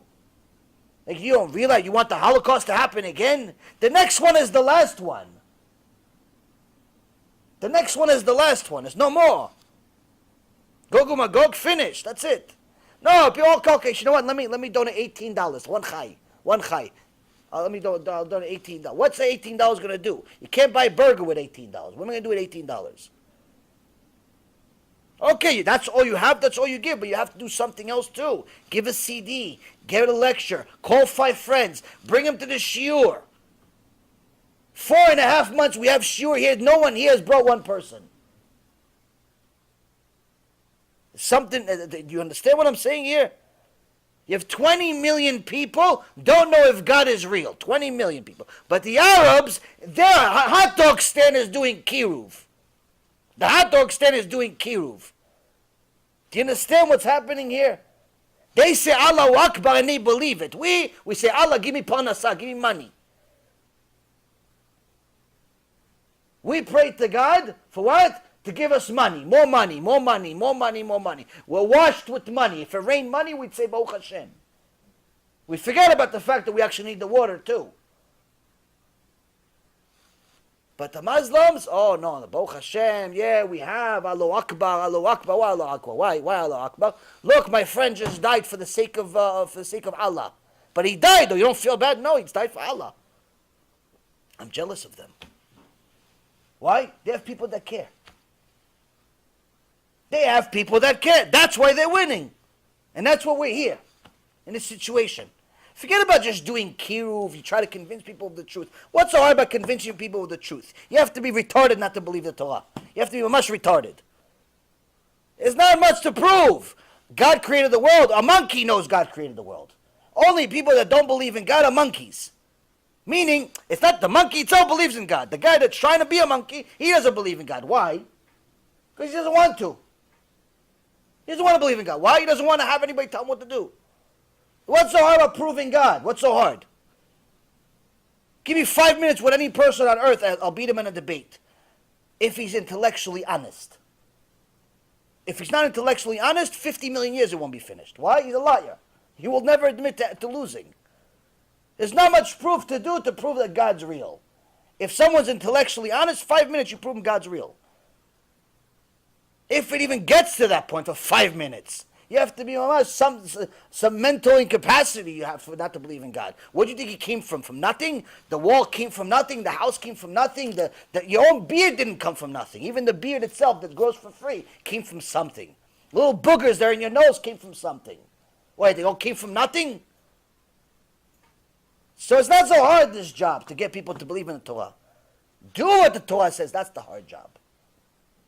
Do it to us, that's the hard job. Why? Obligates you, limits you, says you can't look everywhere that you're not allowed to look. You can't do whatever you want to do. You can't drink whatever you want to drink. You can't eat whatever you want to. You have to have boundaries. No one likes boundaries. We all want to be dror. Dror is a free bird also, by the way. Dror is a free bird, that's what it means. Not just a dror kasuto. Want to be a free bird, that's what he keeps saying, I guess. That's what he keeps saying, free, free, free, in his lectures. Everybody wants to be a free bird. Everybody wants to do whatever they want. No one wants any rules. In reality, the most important thing in your life is boundaries. The most important thing in your life is the rules. Why? It's going to keep you in check. You don't have rules, you're going to become an animal. So to prove people God's real, 5 minutes. To prove Judaism is good for you, another 1 minute. To get people to care, impossible. Why? It's up to you. It's up to you. It's up to you. I'm here with 2 ear infections, not 1, 2. Hashem machmir on me. Give me 2 ear infections. Enough kaparat avonot today in the last 48 hours to last at least a few months. But we still do a shiur. Why we do a shiur? Because it's pikuach nefesh. The nation's dying, and even the Muslims realize it. That's why they're not fighting us anymore. If they really want to fight us, each one of them, they won't even take a shotgun or a missile or anything. What, they take like a spoon. Each one would take a spoon, a little spoon you eat cereal with, and they start walking to Eretz Yisrael to take over. Why? Once they get there, they can eat the honey and the milk. The spoon is not to fight with. Why? 2 billion of them walking to Eretz Yisrael were finished. But it's not enough for them, Eretz Yisrael. They want the whole world. Say, okay, it's going to take a little longer, another 20 years. Let's have the hot dog stand do kiruv, dawa. Let's let the restaurant do dawa. Let this one do. Everybody does dawa. If you're Muslim, you do dawa. But Am Yisrael that has the truth, you have to beg them just to come to the lecture. Do you see what's wrong here? Do you see the systemic problem we have here? We don't want to come to the lecture. We don't want to come to the shiur. Somebody told me, hey, listen, you mind coming to a different country? I said, yeah, sure. I'll come to a different country if you get a lot of people. If you get a lot of people, I'll come. And how many people do you have? People ask me all the time, I want to go here, I want to go here, I want to go. Yeah, if there's a lot of people, you get a lot of people, I'll come. Oh, people are, it's maybe like 30, 40 people. Okay, it's not enough, but okay, what else is there? Why do I need to go to a place where there's only going to be 30 people, 40 people? What, there's no one else there? Okay, maybe they're really big donors. Maybe they're really rich. So if I go there, each person's going to come up with $5,000, $6,000, $7,000, $8,000. By the time I leave, it's a few $100,000. We funded a book. We funded a project of some kind. So I'm thinking, oh, it's a rich keilah, it's a rich congregation or something. It's 30 special people. Okay, so can we advertise, maybe try to get some more people? No. The maximum budget we have is $1,000. And it includes the flight, which, by the way, the flight alone is $800. The flight alone is $800. Taxi over there, I have to pay on my own. The CDs I have to pay on my own. The tzitziot, everything on my own. So what happened? Were they poor? They don't have food to eat? They don't have nothing? No, people, mamash, you have to like smash their head against the wall to understand the truth. But to buy a navigation system for $3,000, where do I sign? Okay, over here, I'll check. Everybody buys a navigation system. Even though their phone is a navigation system, they still buy the one in the car for $3,000. To get another watch for $5,000 that you already have 10 at home? Sure, what do you want me to buy? A Psycho watch for $15 for that? I have to get a watch, respectable watch, at least $5,000. In my bar mitzvah, I got a $1,500 watch for the. What am I going to buy? A $1,500 watch? Now I have to get $5,000, $10,000. But to go help Am Yisrael actually do tshuva, no one has any money, no one has any time, no one has any patience. No one is willing to sacrifice themselves being uncomfortable. You tell a person, listen, do me a favor. Make a few calls. Call your own Beit Knesset. Tell them, listen, Rabbi Yaron is coming to do shiur. Oh, yeah, I'm not sure I could do that. Why not? You don't have a phone? I'll lend you my phone. No, I don't know, I'm busy. No, not during your work hours, after work. Oh, okay, then, yeah, but then maybe the rabbi is busy. You never know, you got to try calling. Oh, yeah, well, if he's not busy and I'm not busy, maybe we could talk, but then maybe he doesn't want to. I said, yeah, that's the point of you calling. Yeah, but what if he says no? I said, then you say yes. Then you say, why not? What kind of rabbi are you? He's teaching Torah, he's not teaching Christianity. They bring Christian missionaries to Beit Knesset today. I'm sure they can bring a rabbi too. They bring Christian missionaries to Beit Knesset. Why not bring a rabbi also that actually does kiruv? People do tshuva from him. They bring the people that cause people to sin every 5 seconds. Why can't you bring somebody that makes people do mitzvot? Why not? Oh, yeah, I spoke to him, and he said he doesn't know who you are. What difference does it make? He doesn't know who I am. Go on YouTube, Yaron Reuven. You'll find out who I am. You see me saying anything against the Torah? See me making my own mind? No, he said he's comfortable with people that he knows. Why? The people that he knows are making his keilah do tshuva. The people that he knows are keeping the keilah exactly where they are. 20 years they go to Beit Knesset, still driving on Shabbat. But that's it, Rabotai. You know why it keeps being this way? You know why I have to? Because no one cares. It's not the rabbi's fault. He's already in the tumah. The rat doesn't know he's part of the garbage. He's already lives there for 6 years. It's the Keilah's fault. It's your fault. It's all of Am Yisrael's fault. Why? No one cares. But if I told you, listen, Rabotai, I'm going to give you a shiur about how I made $1 million in one day on Wall Street. 5 million people are going to show up to the shiur. 5 million. And the other 15 million are going to watch online. Why? That's your moishale. That's your moishale. Your money, your pocket. 50 on Shabbat, Ribono Shel Olam, on Shabbat. Somebody from the Keilah tells me, goes, when are you going to give us a shiur about Bitcoin? Don't you know stuff about it? You know, you were on Wall Street for 20 years. I said, Ribono Shel Olam. I said, yeah, I give a shiur. He goes, no, not the Musar, just the Bitcoin itself. You were on Wall Street for 20 years. I just want to know about Bitcoin itself. On Shabbat, you're asking me this? On Shabbat? It's a religious person. A religious person pays in everything. Pays in everything. Why? That's his Moishale. That's our Moishale. The Arabs, they believe in their kfirah. They want to put their life on the line. They want to die for it. They want to pray in the middle of the street for it. They want to sell hot dogs in the name of it. They want to go to their mosques in the name of it. 1,300 mosques in France don't have enough space for the amount of Muslims that come to pray. 1,300 mosques. Each one can fit 1,000 people. Huge mosques. People have to come an hour before prayer time to make sure they have a spot. And there's still people praying in the street around it. Alvay Aleinu, we can barely get a minyan. We can barely get 2 minyanim. 20 people, it's like, wow, it's big Knesset here. Psh, you guys are doing good. You guys got 30 people. Wow. Amazing. Rabbi must be good. What good? 30 people praying. There's 60,000 people living in the vicinity.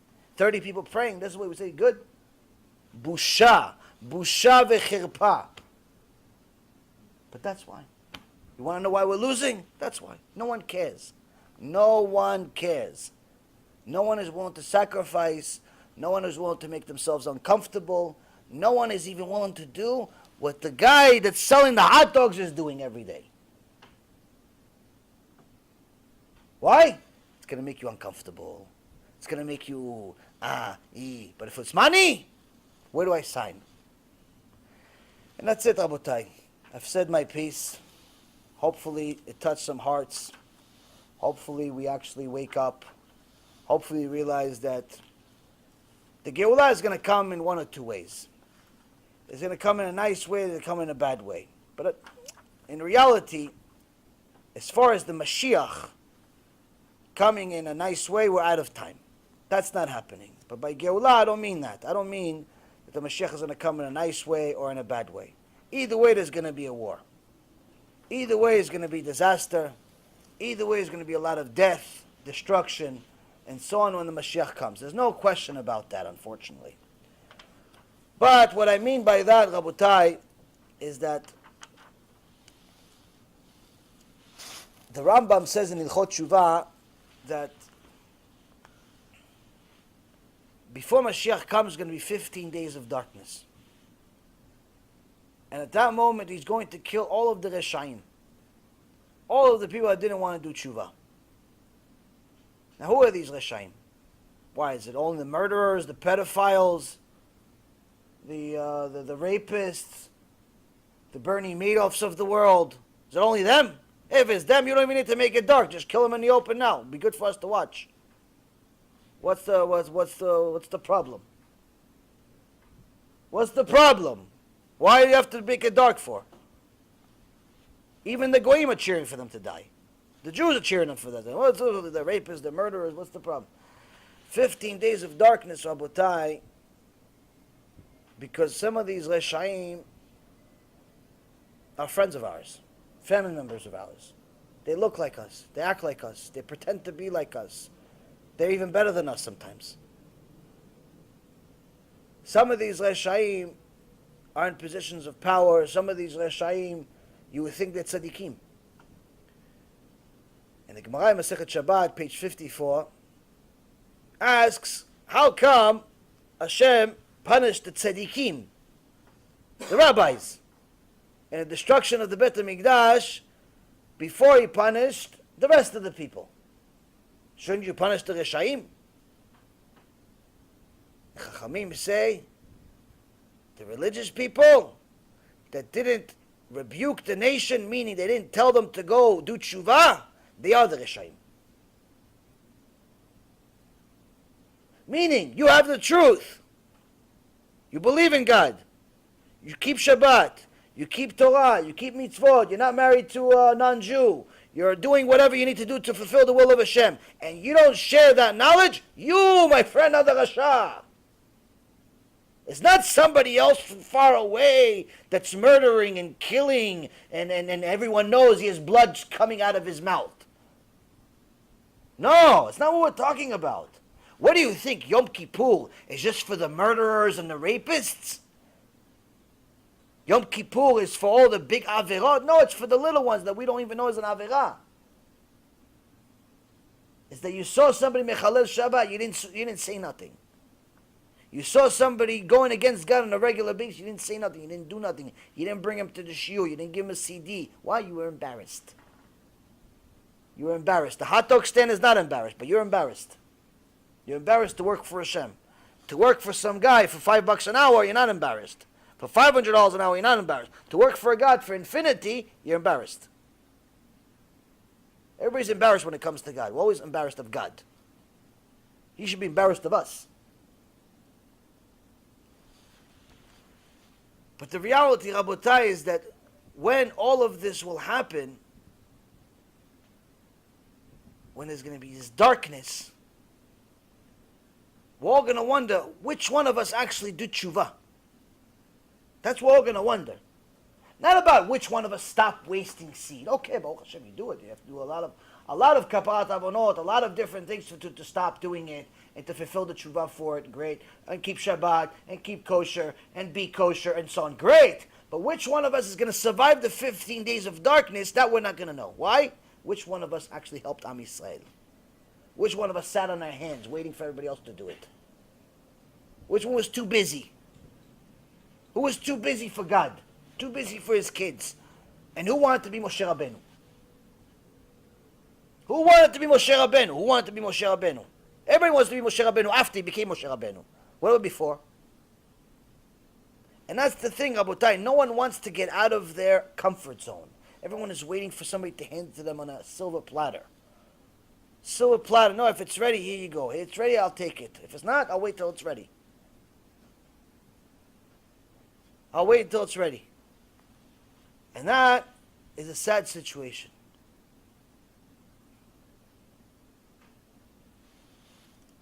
Today, we have a warped vision, warped version of what the Torah is, warped version of what Mashiach is, warped for everything is upside down. We believe that we're in this world to enjoy. We believe that everyone's okay. We even believe that we're okay. And just that feeling alone is not okay. But you tell people, oh, do tshuva, relax, why are you falling on me right now? It's too much. You're too strict. And that's sad, because we're sleeping. And I'm seeing it as clear as day. If it's not the Christians that are pretending to be Jews by calling themselves Messianic Jews and Jews for Jesus and all types of other garbage that they call themselves and pretending themselves to be Jews, then it's the Muslims that are recruiting on a daily basis. And if they're not recruiting directly, they're recruiting indirectly. To the hot dog stand, to their different events, and even through dating. Had a somewhat religious guy, keeps Shabbat, keeps kosher, keeps basics, does tefillin every day, sent me a message the other day. He's like, listen, I have this girlfriend of mine. She doesn't want to convert, and I don't know what to do. I said, what do you mean she doesn't want to convert, and why do you mean you're religious? What are you talking about? You keep Shabbat. Goes, no, yeah, I keep Shabbat, I keep this, I keep that, but this girl, she comes from like the same background as me. I'm like, oh, same background, she's Jewish? She goes, no, she's Muslim. It's like, so what's so same about? He goes, oh, we come from the same original country. So, yeah, same original country, we might as well be a different planet. Muslims and Jews don't get along. It's a reality. As far as our religious beliefs, we're too far apart. I have some Muslim friends, they're very nice people. But as far as religious beliefs, we're worlds apart. Worlds apart. That's just the reality. If both people are religious, you can't be friends. One of the people has to be secular. So I actually have a Muslim friend. He's secular. He doesn't really believe in anything. So we make fun of each other. 20 years already. But the reality is, Rabotai, the religious ones, you can't. It's worlds apart. I told him, listen. He's like, can you convince it to convert? I said, I can't. First of all, I can't convince anyone. Second of all, you should know your life is on the line right now. He goes, no, I don't think that her mom is gonna care if she converts. I said, yeah, her mom may not care, but her dad will. He goes, oh yeah, I think he cares a little bit. No, you don't understand. If his daughter even says the word conversion to Judaism, he'll murder her and you. And if not him, then his brother or his sister or his father or some. It doesn't work. It doesn't work. It's not gonna happen. But we're sleeping. We're trying to rebuild the wheel. So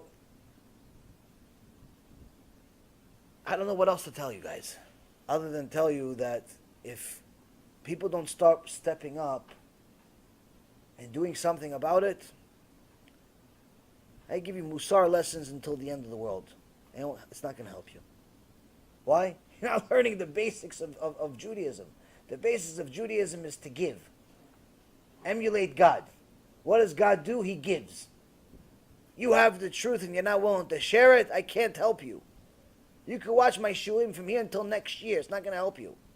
If you can't learn the basic principle of emulating Hashem by sharing your beliefs, sharing the truth with the world, and being proud of it, being ecstatic about it, doing it everywhere, never asking any questions, never caring about who's comfortable and who's uncomfortable.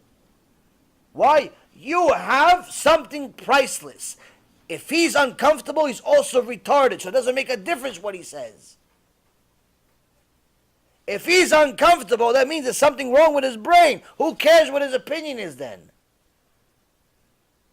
If someone's uncomfortable with the truth, there's something wrong with them. What do you care about what they think? Oh yeah, but maybe they're not going to like me anymore. Do you care if the wall likes you? It's the same thing.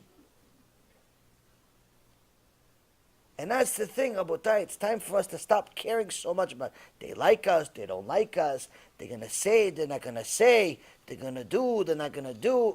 Stop. Time to step up. Do what you have to do. Get people to come back to Hashem. Bezat Hashem, something's going to work out. A few more of us are going to be saved. Because the reality is, I learned this chidush recently.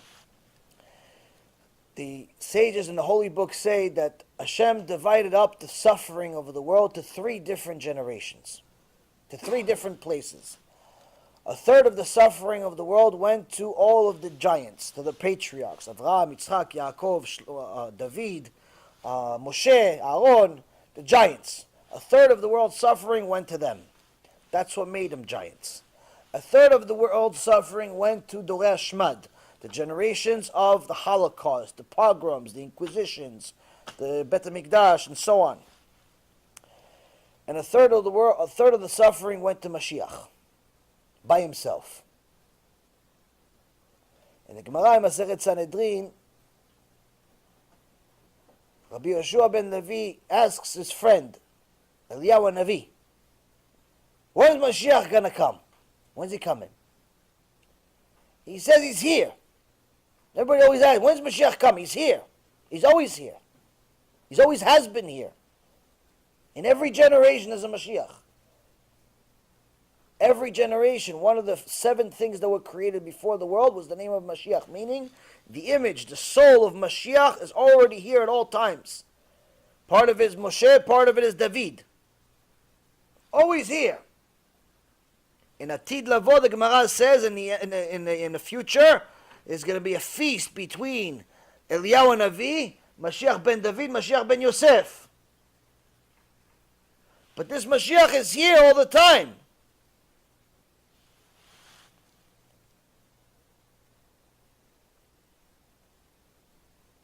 But he's taking all of our suffering. So Yeshua ben Levi says, where's this Mashiach? He says he's in the gate of Rome.